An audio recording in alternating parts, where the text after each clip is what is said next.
8e jour de l'offensive russe, la solidarité envers les Ukrainiens s'organise en Europe, notamment au niveau des maires de nos villes et de nos villages. Pour en parler, Aurore Richard, vous êtes avec le président de l'Association des maires de France dans la Loire. Bonjour, Hervé Reynaud. Bonjour. Le cap du million de réfugiés a été franchi hier soir. L'Association des maires de France s'organise pour accueillir une partie de ces Ukrainiens. Des communes recensent par exemple des logements disponibles. Où est-ce qu'on en est dans la Loire ? Alors effectivement, l'Association des maires de France, dès le vendredi 25 février, a souhaité lancer un grand appel pour que les communes, les collectivités locales puissent se mobiliser avec les services de l'État. Je pense que c'est important de travailler en lien avec les services ici de la préfecture. J'avais encore Madame la préfète hier soir d'ailleurs en ligne, à la fois sur des aspects humanitaires. Il y a un certain nombre de produits médicaux et de première nécessité qui sont nécessaires, et puis préparer effectivement l'accueil de réfugiés, notamment en recensant les logements disponibles potentiellement. Des logements sur le court terme ou sur le moyen terme ? Qu'est-ce qu'on cherche un petit peu ? Alors on est plutôt sur le moyen terme, puisque aujourd'hui malheureusement il y a un exode et un certain nombre de réfugiés qui se massent aux frontières ou dans les pays voisins de l'Ukraine. Mais vraisemblablement, on évalue en Europe à près de 6 millions de personnes qui pourraient effectivement quitter le pays. Donc il faut d'ores et déjà anticiper, et notamment un travail non seulement de la part d'un certain nombre de personnes privées, de particuliers, qui d'ores et déjà sont prêts à mettre à disposition leur logement, également avec l'enseigne Airbnb, mais aussi nos bailleurs sociaux. Et il est important d'anticiper tout cela, encore une fois, et c'est ce que l'on demande, de recenser les logements qui pourraient être disponibles. Et là, vous avez peut-être un premier chiffre de logements disponibles, éventuellement disponibles ? Alors actuellement, tout est en mouvement. Pour tout vous dire, depuis la semaine dernière, les choses se sont vraiment accentuées ce week-end. C'est encore difficile de donner des chiffres, mais nous sommes en train de recenser tout cela. Il y a des initiatives avec des collègues sur les arrondissements de la Loire, que ce soit sur Roanne avec Yves Nicolin qui a d'ores et déjà mobilisé les élus de l'arrondissement de Roanne qui sont venus en nombre, et je les en remercie. Également Christophe Basile sur Loire-Forêt Agglomération, et puis Gaël Perdriau m'a dit également qu'il allait lancer une initiative au niveau des maires de la métropole. Donc on va essayer de coordonner tout cela pour pouvoir être très efficace lorsqu'il y aura le besoin.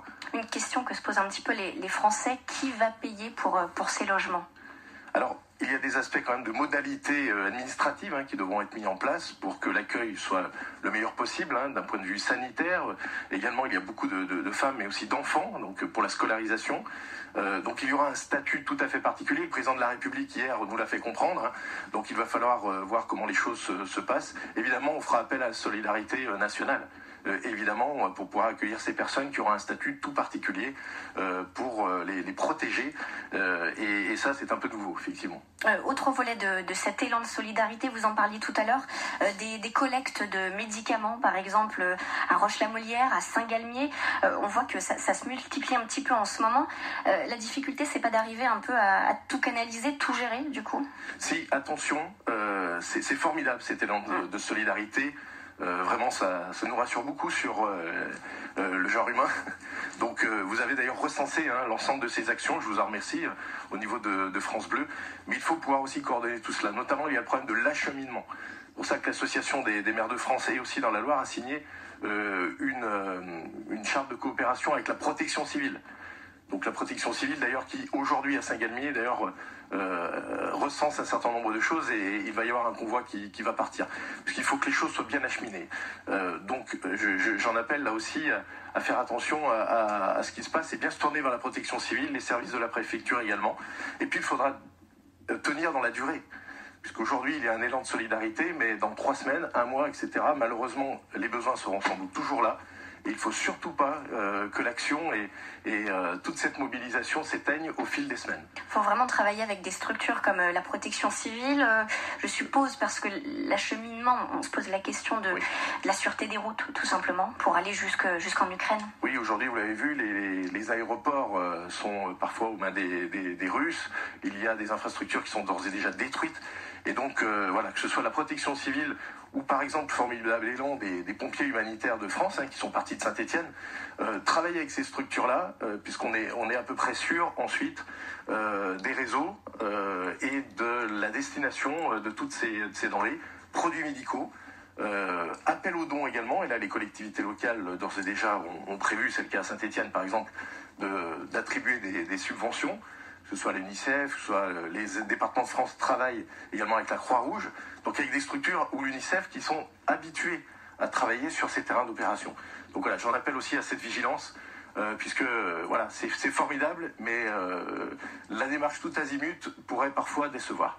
Pour peut-être aiguiller un petit peu nos auditeurs et nos téléspectateurs, pour les denrées alimentaires, c'est vrai qu'on entend beaucoup en ce moment qu'il ne faut pas forcément donner par exemple de pâtes, parce qu'il n'y a pas de moyen de chauffer sur place, pas d'eau, il faut plutôt donner des conserves. C'est compliqué un peu quand même de s'y retrouver dans les besoins. Hein.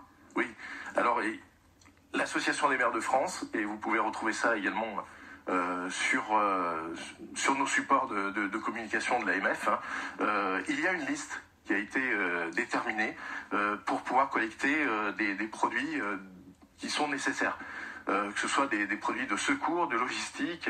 Nous avons besoin de ces éléments, que ce soit des couvertures, des gels douche, des fournitures d'habillement, d'alimentation, mais effectivement certains aliments.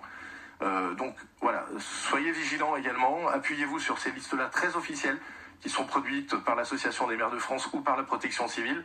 Il y a également des dons qui sont orientés sur des kits chirurgicaux. Par exemple, un kit chirurgical, c'est 120 €, avec des gants, des pansements, des produits pour des sutures, etc. Parce qu'il y a beaucoup de blessés également là-bas. Donc les besoins sont bien sérieux et il ne faut pas trop se disperser de ce point de vue. Voilà, donc on vous invite à aller voir cette liste à la maison si vous voulez aider, être solidaire avec les Ukrainiens. Merci beaucoup pour tous ces éclaircissements. Peut-être, comme vous l'avez fait pour recenser l'ensemble des opérations, on pourra également sur votre site France Bleu pouvoir là aussi transmettre l'ensemble de ces éléments. On fait le relais, évidemment. Merci beaucoup. Merci à vous. Merci, Hervé. Merci. Hervé.